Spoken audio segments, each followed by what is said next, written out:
Celeb Savant is a career retrospective type interview focusing on singers, actors, and industry experts. Join Barrett Edelstein now as he dives into the entertainment world.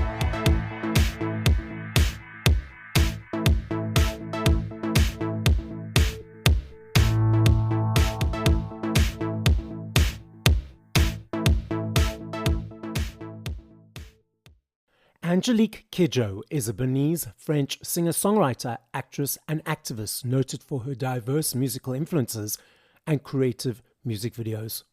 Angélique has cross-pollinated the West African traditions of her childhood in Benin with elements of American R&B, funk, and jazz, as well as influences from Europe and Latin America. Angélique has won 5 Grammy Awards. Time magazine has called her Africa's Premier's Diva and named her one of the 100 most influential people in the world for 2021. The BBC has included her in its list of the continent's 50 most iconic figures, and in 2011, The Guardian listed her as one of their top 100 most inspiring women in the world. Forbes magazine has ranked Angélique as the first woman in their list of the most powerful celebrities in Africa. She's a recipient of the prestigious 2015 Crystal Award given by the World Economic Forum in Davos, Switzerland, the 2016 Amnesty International Ambassador of the Conscious Award, the 2018 German Sustainability Award, the 2023 Wilczek Prize in Music, and the 2023 Polar Music Prize. Angélique has collaborated with many artists, including Bono, John Legend, Peter Gabriel, Alicia Keys, Johnny Clegg, Dave Matthews, Tina Turner, and many, many more. Angélique is fluent in 5 languages: Fon, French, Yoruba, Jen, and English. She sings in all these languages, as can be heard from her 16 album releases. Up next on Celeb Savant, we've got Angélique Kidjo. So, Angélique, so a quick overview. I know you've been in the industry for a number of years. So that 2 to 3 hybrid version of your journey, at what age did you feel you were destined to be on this path, and how did that journey proceed? I never thought about it age. I just do. Because I started singing in my mom's theater at the age of 6, and I continue singing because that's what is in me. Okay. I mean, I went to school all the way to university and all those stuff, but I'm like, yeah, you know what? When I arrived in France, I was contemplating, if I'm not going to go through having all those degrees, go to be a surgeon or to be a human rights lawyer. And I'm like, the heck with it. I'm doing music. And that's it. Lovely. What keeps you motivating to keep creating new music and keep creating for us in the world? I love to be on stage. Stage for me, I always say, I don't know what we talk about, hell and paradise. I don't know what those look like. But I said, if paradise look like how I feel on stage, when I die, God is in for trouble. Because I'm gonna see him to sleep and wake up every time. And I'm gonna gather all the greatest musicians that have gone before me, and we're gonna be playing music for him so much he's gonna feel sorry for himself. I love it. From 0 to 3 to 4 minutes in creating a song. Obviously, it changes over time, but what motivates it? What invigorates it? Is it easy every time? Do you collaborate with others? Let's unpack your creative brain. It's not easy. I mean, there are some songs that it comes. The inspiration is right there. There are some songs, the inspiration needs more work. They are somewhere there. You can feel it, but it's like a puzzle that is very difficult to put together. And for those songs, there's nothing you can do but take it beat by beat.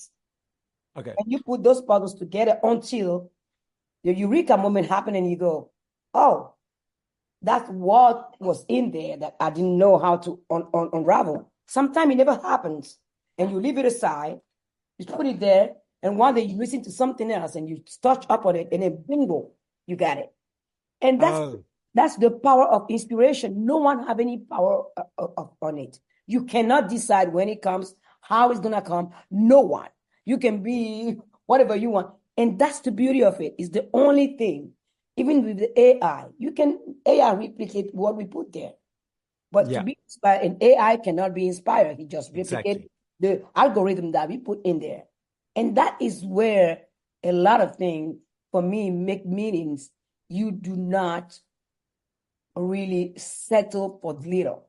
When it comes to inspiration, you gotta be there. And you're gonna keep the truth of it. You lose the truth of it, the song is gone. I know you're singing in a multitude of different languages. So when you go into the studio, do you know, okay, this is going to be a French song, or this is going to be an English song, or does it unravel as you are in the creation process? Both. I don't think I speak so many languages. The first one that comes in, I take it. Okay. That's all. But also, I collaborate a lot with other writers.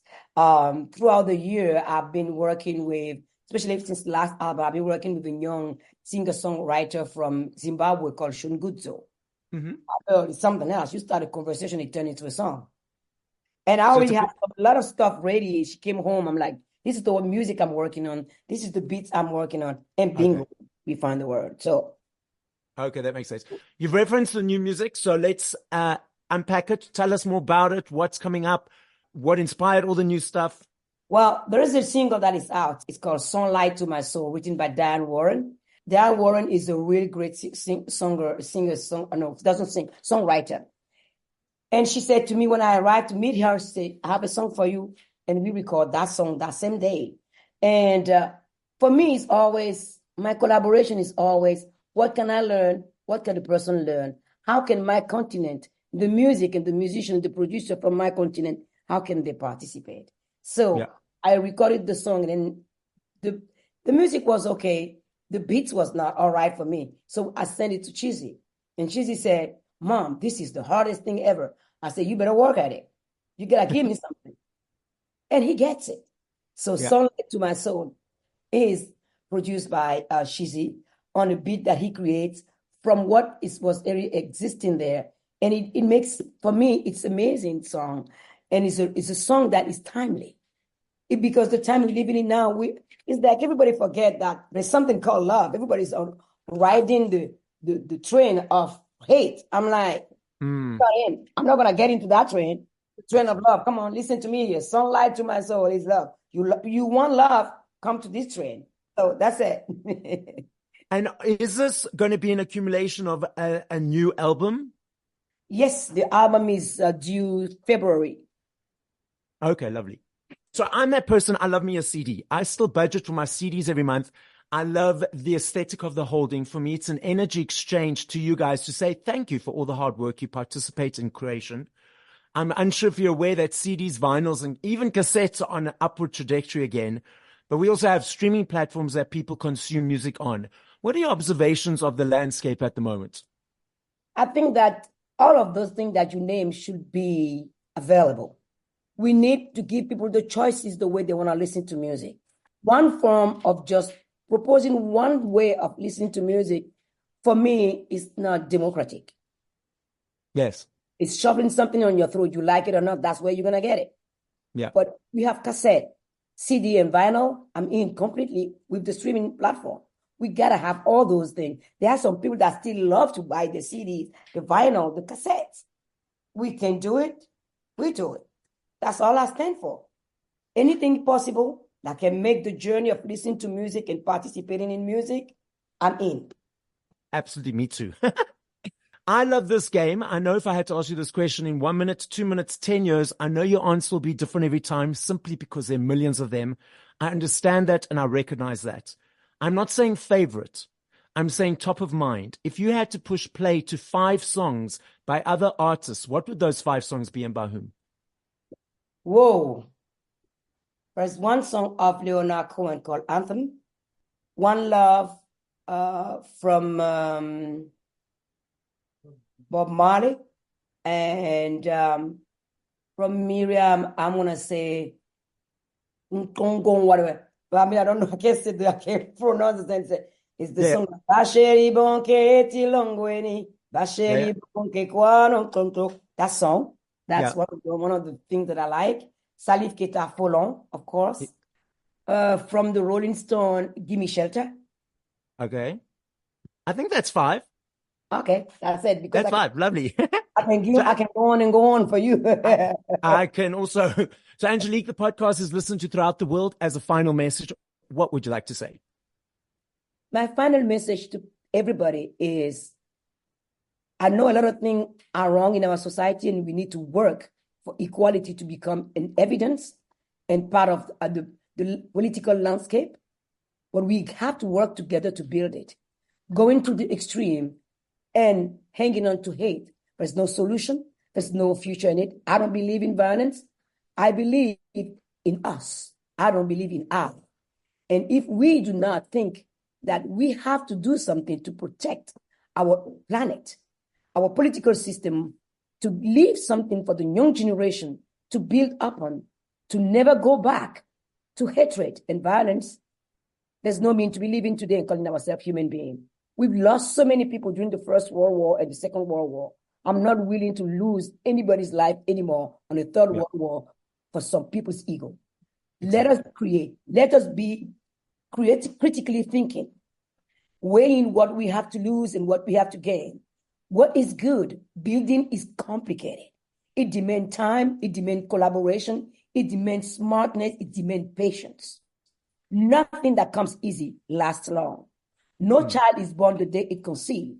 So we need to think really closely to what continent in Africa we want our children to live in. To create a job for the youth is to create a political system that allows them to participate in the economy of the country. Thank you for listening to this episode of Celeb Savant. Please follow Barrett on TikTok, Instagram, YouTube, and Facebook at Celeb Savant. That's CelebSavant.